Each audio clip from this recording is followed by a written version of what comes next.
Assalamualaikum warahmatullahi wabarakatuh. Bagaimana kabarnya teman-teman semua? Semoga selalu dalam lindungannya ya.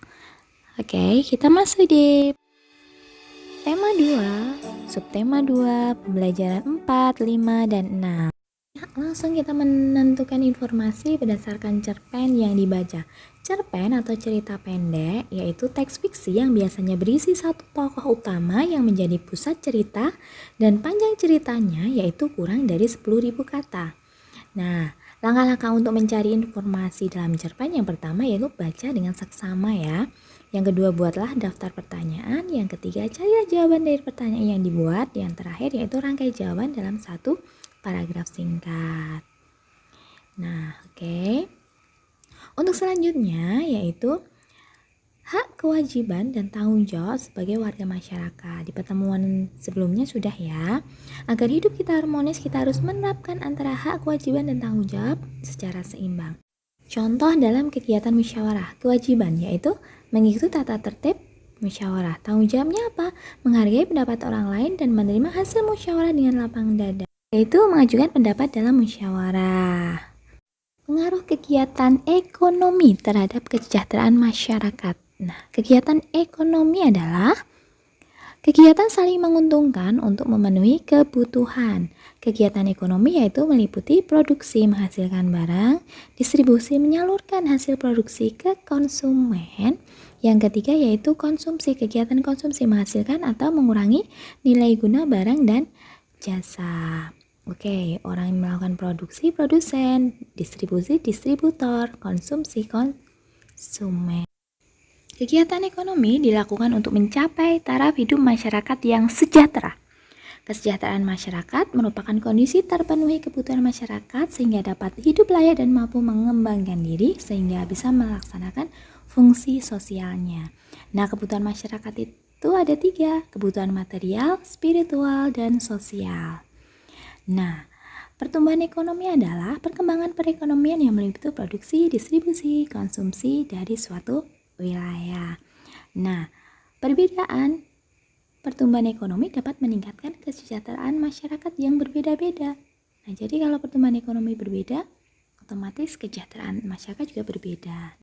Di tema 2 ini kita belajar tentang pernafasan manusia ya. Nah, nanti di sini karena kemarin teman-teman sudah mendapatkan materi tentang peta pikiran. Nah, di sini Usendi akan langsung membahas tentang contoh peta pikiran ya, dengan materi yang teman-teman sudah dapatkan yaitu tentang pernapasan manusia. Di sini nanti pernapasan manusia dibagi menjadi 3, yaitu proses pernapasan manusia, penyebab penyakit pernapasan manusia, dan pencegahannya. Yang ketiga yaitu macam penyakit pernapasan manusia dan cara mengobatinya. Nah, dari ketiga ini nanti kita akan membuat pertanyaan untuk menjawabnya. Apa arti bernafas? Apa organ pernafasan pada manusia dan bagaimana proses pernafasan pada manusia?